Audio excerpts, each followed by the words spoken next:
So ఇవాళ మేము ప్రజలకు చెప్పేది ఒకటే, ఆయన పిఎంని కలిసిన తర్వాత, ప్రధానమంత్రిని కలిసిన తర్వాత ఈ రాష్ట్రానికి ఏమొచ్చింది? అదే ప్రశ్న మేము వేస్తే ఏమంటారంటే, ప్రధానమంత్రి మీటింగ్ నుంచి బయటకు వచ్చిన వెంటనే సీఎం గారు చెప్పే మాట ఏంటిది? బీఆర్ఎస్ పని ఖతం అయిపోతుంది, బీఆర్ఎస్ పార్టీ ఫినిష్ అయిపోతుంది, మేము కేసులు పెట్టబోతా ఉన్నాం, ఏందేందో జరిగిపోతున్నాయి, ఎక్కడెక్కడో ఎవరో చనిపోతున్నారని వింత వింతగా మాట్లాడడం మొదలుపెట్టింది. అంటే ఇక్కడ అర్థమవుతున్నది ఏంది? చాలా స్పష్టంగా దోస్తి బిట్వీన్ బీజేపీ అండ్ కాంగ్రెస్ ఇవాళ బట్టబయలైంది, ప్రజల ముందు ఎక్స్పోజ్ అయింది. వాళ్ళిద్దరు కలిసిన తర్వాత బయటకు వచ్చి ముఖ్యమంత్రి మాట్లాడే మాటలు ఏంటిది అని అంటే, ఇగో బీఆర్ఎస్ని ఖతం చేస్తాం, కేసీఆర్ని ఖతం చేస్తాం, కేటీఆర్ మీద కేసులు పెడతాం, అందరి మీద ఇదే మాటలు మాట్లాడుతున్నారు. లేనిపోని విషయాలు ఎక్కడెక్కడియో తీసుకొచ్చి మాకు అంట పెడతా ఉన్నారు. అంటే కల్వకుంట్ల కుటుంబం మీద టార్గెట్ తప్ప, బీఆర్ఎస్ పార్టీ మీద టార్గెట్ తప్ప ఇంకో ఆలోచన కనబడతలేదు. మా కల్వకుంట్ల కుటుంబం అంటే కట్టుబాట్లతో ఉండేటటువంటి కుటుంబం. ఎప్పుడు కూడా మేము లైన్ దాటలేదు. నేను ఎంపీగా ఉన్నప్పుడు, ప్రజాప్రతినిధిగా, ప్రజలు ఎన్నుకున్నటువంటి వ్యక్తిగా నేను ఎంపీగా ఉన్నప్పుడు కూడా ఎప్పుడు కూడా మా జిల్లాలో మా ఎమ్మెల్యేలు కాదని నేను మా జిల్లాకు పోలేదు. ఎప్పుడు కూడా ప్రోటోకాల్ వైలేషన్ చేయలేదు. ఇవాళ ఏం జరుగుతుందండి ఈ రాష్ట్రంలో?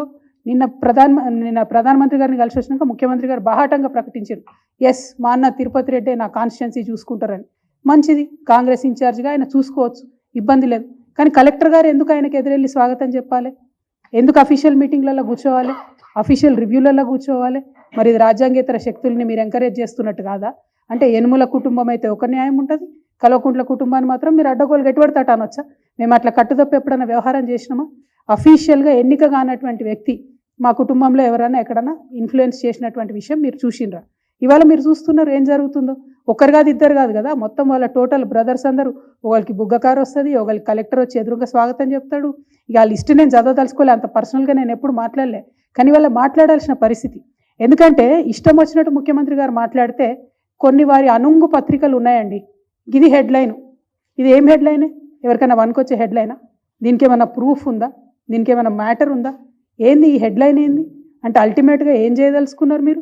తెలంగాణ ప్రజలకు రక్షణ కవచంగా ఉన్నటువంటి బీఆర్ఎస్ పార్టీని ఇబ్బంది పెట్టాలి, కేసీఆర్ గారి కుటుంబాన్ని ఇబ్బంది పెట్టాలి.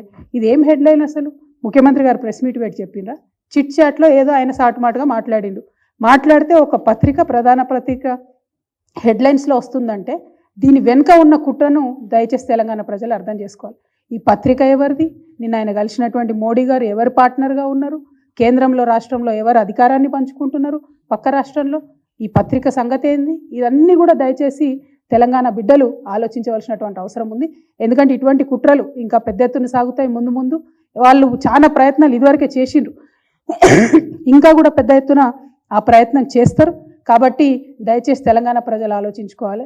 ఏదైతే ముఖ్యమంత్రి గారు కేసీఆర్ గారిని అహంకారం అని ఇంకోటి అన్నారో, మొన్న గుమ్మడి నరసయ్య గారి లాంటి మహోన్నతమైనటువంటి వ్యక్తిత్వం కలిగినటువంటి వ్యక్తికి మీరు అపాయింట్మెంట్ ఇవ్వకుండా గేట్ బయట నిలబెట్టినప్పుడే మీ అహంకారం ఏందో ప్రజలందరికీ తెలిసిపోయింది. మీ కుటుంబ పాలన ఏందో రోజు రోజు మీ యొక్క కుటుంబ సభ్యుల వ్యవహార శైలి బట్టి తెలిసిపోతూ ఉన్నది.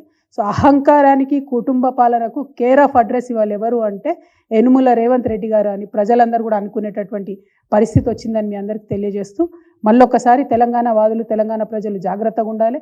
బీజేపీ, కాంగ్రెస్ కలిసి బీఆర్ఎస్ మీద కుట్ర చేసి తెలంగాణ హక్కులను కాపాడేటటువంటి ఏకైక పార్టీ మీద దాడి చేసే ప్రయత్నం చేస్తున్నారనే విషయాన్ని మీకు తెలియజేస్తా ఉన్నాను.